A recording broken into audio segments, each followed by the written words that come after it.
Assalamualaikum warahmatullahi wabarakatuh. Perkenalkan, nama Muhammad Yogi Saputra, NPM 1921020396. Di sini saya akan mempresentasikan bangunan hukum Islam di Indonesia oleh dosen pengampu Hervin Yogi Pradika MHI. Divine Law dan Man-made Law sebagai teori hukum. Hukum Islam dikategorikan sebagai divine law karena aturan-aturan yang ada di dalamnya dibuat langsung oleh Tuhan untuk mengatur kehidupan manusia di dunia. Bila kita perhatikan, pengertian di atas betul-betul menempatkan hukum Islam sebagai entitas yang murni bersifat top-down dan melepaskan aspek-aspek historis sosiologisnya. Sebagaimana yang dapat kita pahami pula dari kutipan di bawah ini, konsep hukum menurut usul fikih pada dasarnya terletak di atas pandangan bahwa hukum itu bersifat keagamaan. Sejak periode paling awal sejarah Islam, hukum telah dipandang sebagai keluar dan merupakan bagian dari syariah. Adapun syariah sebagaimana telah dijelaskan adalah pola tingkah laku manusia yang diatur oleh Allah Subhanahu wa taala. Konsep hukum seperti itu sejalan dengan pandangan bahwa hukum itu harus bersumber langsung atau tidak langsung dari wahyu Tuhan, yaitu Al-Quran. Bila kutipan di atas dikaitkan dengan politik, maka itulah yang disebut dengan demokrasi negara Islam. Sifat demokrasi negara Islam menunjukkan kepercayaan terhadap supremasi hukum suci yang menjadi sumber otoritas pemerintahan. Peraturan suci seperti secara inheren memiliki karakter supranatural dan yang luar biasa.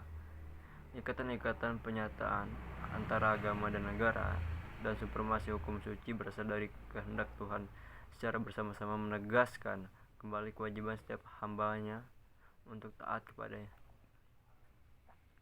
Menurut Kaduri, warga negara Islam adalah hamba Allah dan hukum-hukumnya adalah hukum suci karena ia berasal dari Allah Subhanahu wa taala, tidak diterapkan oleh manusia. Pada kenyataannya, hukum Islam merupakan perintah Tuhan dan karenanya bersifat mengikat, sebagaimana sebuah cita-cita agama yang berbeda-beda dengan hukum buatan manusia dan dianggap sebagai fenomena sosial yang tunduk pada kebutuhan manusia dan nilai-nilai. Perkembangan hukum Islam di Indonesia. Pada bagian ini kita akan mendiskusi relevansi epistemologi hukum Islam di Indonesia dengan pembangunan hukum Islam Indonesia dengan pembangunan nasional. Pembangunan hukum di Indonesia. Dalam rangka membangun sistem hukum nasional, pemerintah menerapkan kebijaksanaan untuk memanfaatkan 3 sistem yang eksis di Indonesia, yaitu sistem hukum adat, yang kedua Islam dan Barat sebagai bahan bakunya, yang ketiga sistem hukum sangat berkontribusi dalam pembangunan hukum nasional. Tatanan hukum nasional di Indonesia harus mengandung 5 ciri. Yang pertama, berwawasan kebangsaan dan berwawasan Nusantara.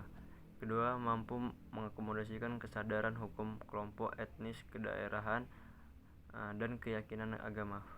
Ketiga, sejauh mungkin berbentuk tertulis dan terunifikasi. Yang keempat, bersifat rasional yang mencakup rasionalitas efisiensi, rasionalitas kewajaran, rasional kaidah dan nilai. Kelima, responsif terhadap perkembangan aspirasi dan ekspektasi masyarakat. Perkembangan hukum Islam Indonesia, saran dan prasarana. Berdasarkan penjelasan di atas, tampak sekali dalam hal penetapan kebijaksanaan hukum di Indonesia, pemerintah telah menjadikan hukum Islam sebagai bagian dari hukum nasional. Kondisi seperti ini tidak semata-mata terjadi di Indonesia, tetapi terjadi pula di negara-negara berpenduduk Muslim, baik yang memiliki kontribusi Islam maupun yang tidak memilikinya.